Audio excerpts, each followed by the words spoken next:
Permasalahan sampah di Indonesia masih menjadi isu yang krusial. Berdasarkan data dari Sistem Informasi Pengelolaan Sampah Nasional milik Kementerian Lingkungan Hidup dan Kehutanan, dinyatakan bahwa volume timbunan sampah mengalami peningkatan selama 1 dekade terakhir. Pada tahun 2023, tercatat sebanyak 13 juta ton sampah plastik yang dihasilkan, dan umumnya akan berakhir di tempat pembuangan akhir maupun tersebar dan mencemari lingkungan sekitar. Maka, pada permasalahan ini, siapakah yang bersalah? Oi, kenapa, Kir? Woi, perutku sakit banget nih. Hah? Kok bisa? Emang habis makan apa? Kayaknya terakhir makan bareng kau deh. Hah? Bareng aku?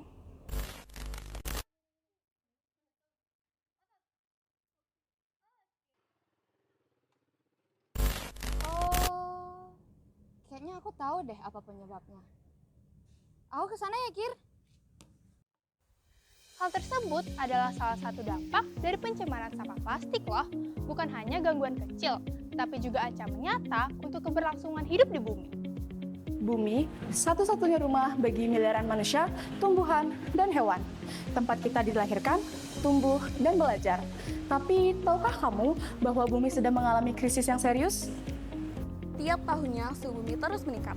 Menurut data dari Copernicus Climate Change Service, suhu global pada bulan April 2004 terus mengalami peningkatan hingga mencapai 15,03 derajat Celcius, itu sekitar 0,67 derajat Celcius lebih tinggi dari rata-rata suhu udara pada permukaan bumi.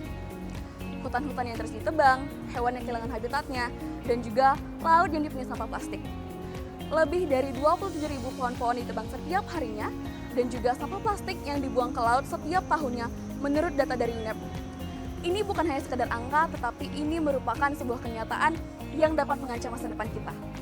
Tak hanya itu, lapisan es di kutub semakin hari semakin mencair, bahkan 2 kali lebih cepat dibanding 20 tahun yang lalu. Permukaan air laut semakin hari semakin meningkat. Bahkan, menurut CNN Indonesia, terdapat beberapa kota besar di dunia termasuk Jakarta terancam tenggelam dalam beberapa dekade ke depan. Udara yang tercemar membuat anak-anak tumbuh dengan gangguan pernafasan. Di kota-kota besar, kualitas udara semakin sering diprediksi pada level tidak sehat.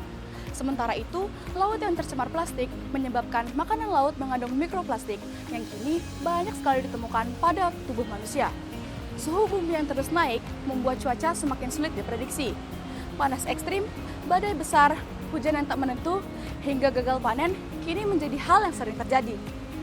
Perubahan ini dirasakan langsung oleh seseorang yang berprofesi sebagai nelayan dan juga petani, serta masyarakat kecil yang hidupnya bergantung dari alam. Yang paling merasakan tentu saja kita semua, terlebih lagi generasi di masa mendatang. Ada beberapa hal kecil yang dapat kita lakukan untuk bumi kita. Yang pertama, buanglah sampah pada tempatnya. Pilah antara sampah organik ataupun sampah anorganik. Yang kedua, kurangi penggunaan sampah plastik sekali pakai. Yang ketiga, bawalah tumbler kemanapun Anda berpergian, baik itu ke sekolah ataupun ke kantor. Yang keempat, gunakan transportasi umum ataupun sepeda untuk menguranginya polusi udara. Yang kelima, tanamlah pohon karena 1 pohon dapat memberikan oksigen bagi 2 orang, apalagi 1 juta pohon. Jika kamu mengikuti organisasi di luar sekolah ataupun di dalam sekolah, ayo ajak anggotamu untuk mengikuti kegiatan-kegiatan mendaur ulang sampah. Yang ketujuh, bijaklah dalam bermedia sosial. Kirimlah video-video edukasi karena 1 langkah kecil sangat berdampak bagi bumi kita.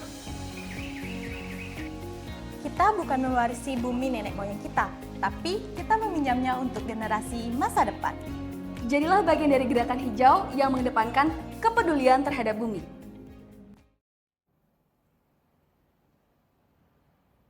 Nah, nggak mau sakit kayak dia kan? Makanya jaga kebersihan. Mari selamatkan bumi. Bumi hanya satu. Jaga tanpa ragu.